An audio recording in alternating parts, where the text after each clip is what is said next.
Ready? Hey, this is Troutbitten. Thanks for joining me. So here we are with the next video in our Fly Fishing the Mono Rig series. So tightline and Euro nymphing is super popular right now. But I call this the mono rig because we do a lot more with this than just tightline nymphing with weighted flies. Sometimes we use drop shot, sometimes we use split shot. Plenty of times we throw the nymph under an indicator on this rig. Lots of times we're fishing streamers, dry dropper. And we do all of this with a fly casting style, with the accuracy and the power, precision, and really control throughout the system with this rig. But regardless of the tactic that we're using, and really regardless of the leader build itself, there are three things that make any tight line system work. And I would argue that the most important thing is the sighter. That colored line, that reference point built into the leader shows us everything we need to know about what's happening under the water with the flies. So that's what this video is about, reading the sighter. We're going to talk about how to understand what that sighter is showing us. Let's get to it.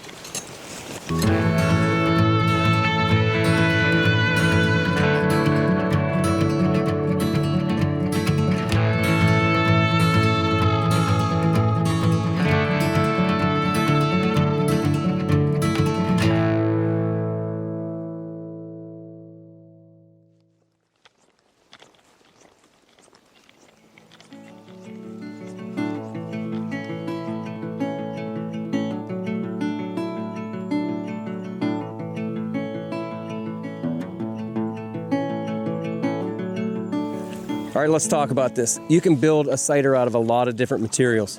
But most anglers these days are using, a piece of colored line built into the leader.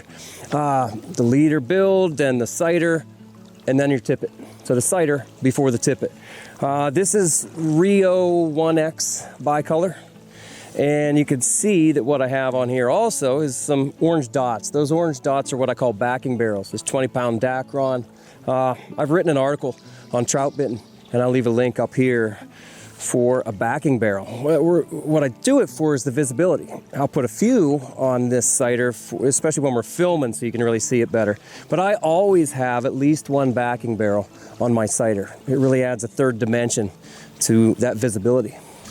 All right, so tightline rigs have been around for a long time. I first fished them in the 90s, and my local fly shop had these little orange sleeves that we would put over the knots in a hand-tied leader, and that was a decent makeshift sighter. But this is a lot better. By watching this sighter, we can learn everything. We get to know everything about what's happening under the water. There are really 5 things to understand, 5 things to read on a sighter. You read the contact, you read the angle, the depth, the speed, and then strike detection. Let's go over all of them. So contact is the first thing to really understand. Without this contact, you can't really read the other things on the sighter. There's contact, and there's not.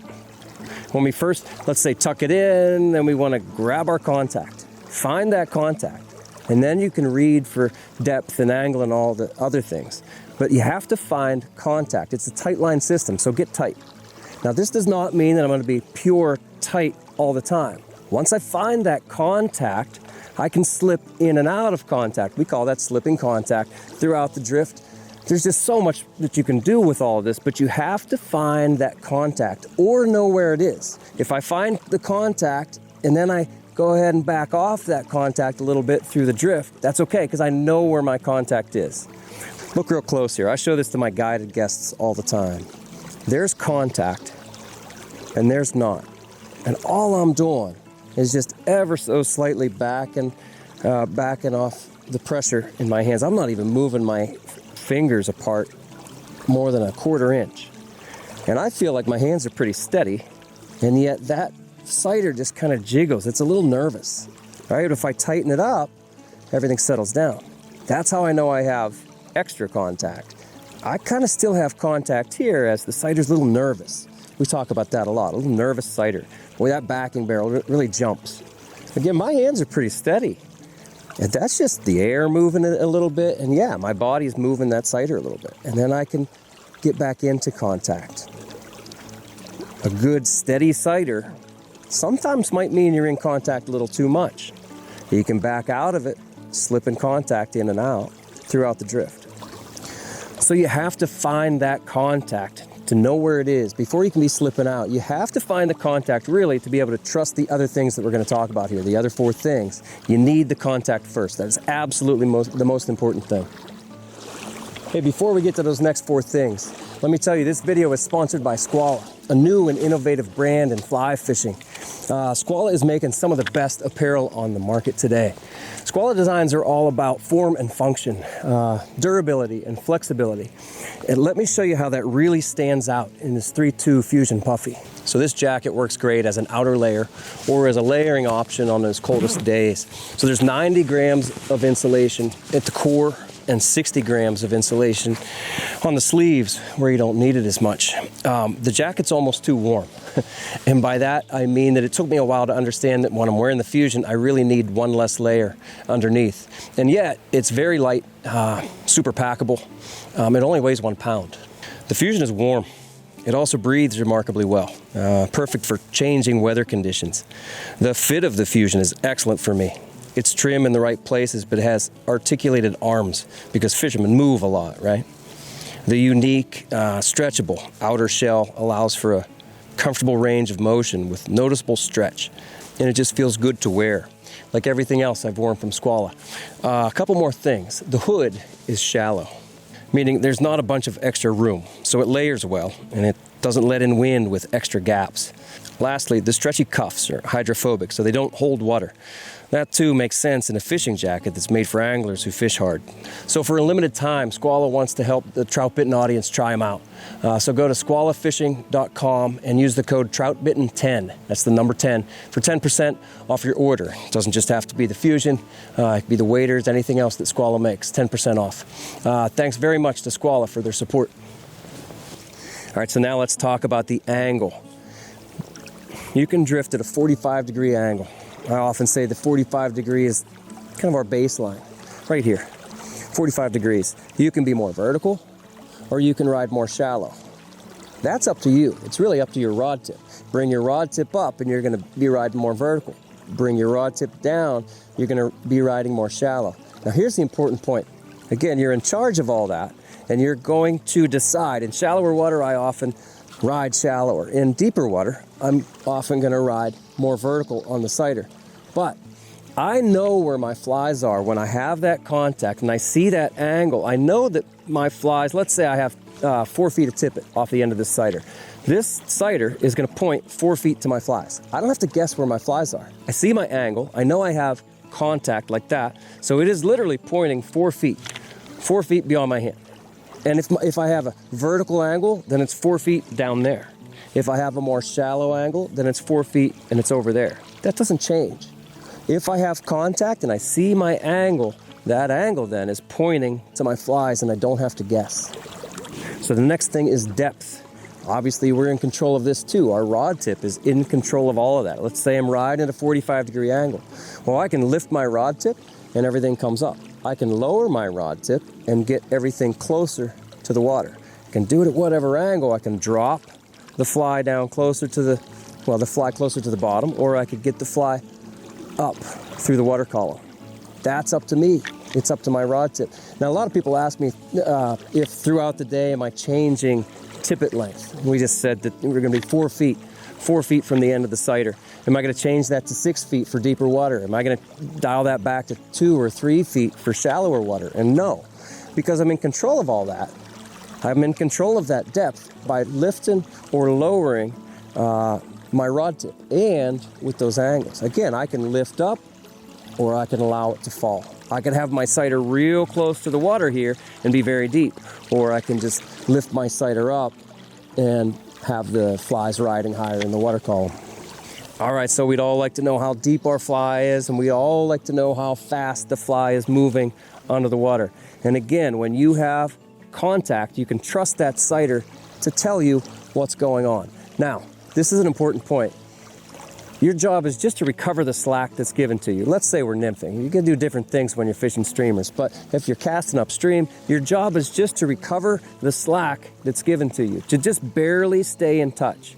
And if you're doing that, then you can watch the speed of that sighter. And again, with that contact, You're letting the river decide how fast things are going, and you're also making some decisions. You're keeping it moving. But you're not influencing the speed. With that contact, you're going to read the sighter to see how fast the flies are going. And quite often, you're going to see it coming down this fast, and all of a sudden, you're going to see a downshift or a slowdown. That really indicates that you are very close to the bottom. You don't even have to touch the bottom a lot of times to know that you're down there in what we call the strike zone. Now, there's a lot more to say about the strike zone, and I'll certainly leave a link to that as well. All right, so the last thing to read on the sighter is strike detection. That's probably the thing people think about the most, or what you think of first, is strike detection. Oh, I'm gonna look at that sighter to let me know when I have a hit. Sure. Now, when do you set, right? What do you set on? What we're looking for is for that sighter to do something unusual or unexpected. Jumps, jiggles, twitches, pauses, full out stops. If it does any of those things, yeah, set the hook. If it's unexpected. People will tell you to set the hook, hook sets are free, okay. But you can't set on everything. You can't set all the time, or else the fly's just dropping, and this twitches or jiggles and you set. You cast it back in, it drops, it slows down, and you set.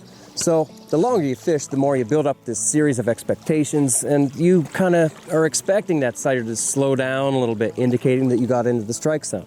You're kind of expecting it to maybe twitch a little bit as maybe you bumped a rock, the same rock, on the previous drift. So if you expect it, don't set. If you don't expect this little hesitation, this little pause or little twitch, set the hook. There's your strike detection. All right, there it is, the 5 ways to read a sighter, the 5 things. The most critical, don't forget, is contact. Without contact, the other stuff hardly matters. You have to know that you have contact on the sighter so you can read it.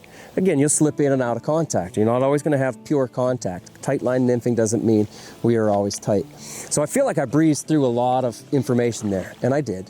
But I want to tell you that there are over 200 articles on Troutbitten about the monorig and so much more about all this stuff. We did a full series, the 9 essential skills for tight line and Euro nymphing. And we did a full podcast series on that. And then there's a companion article for each of those pieces. That's a great place to start. I'm going to leave a lot of the most important articles for all of this stuff in the description below. So I hope all that stuff helps you out, and go out there, catch a bunch of fish. Have fun.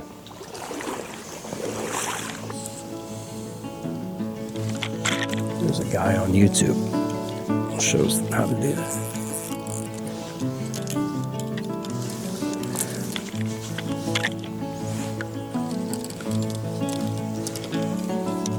There we go.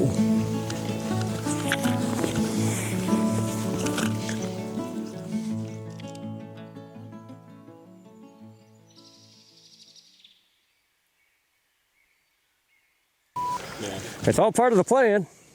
I'm a professional, I don't do silly things. Okay, say when.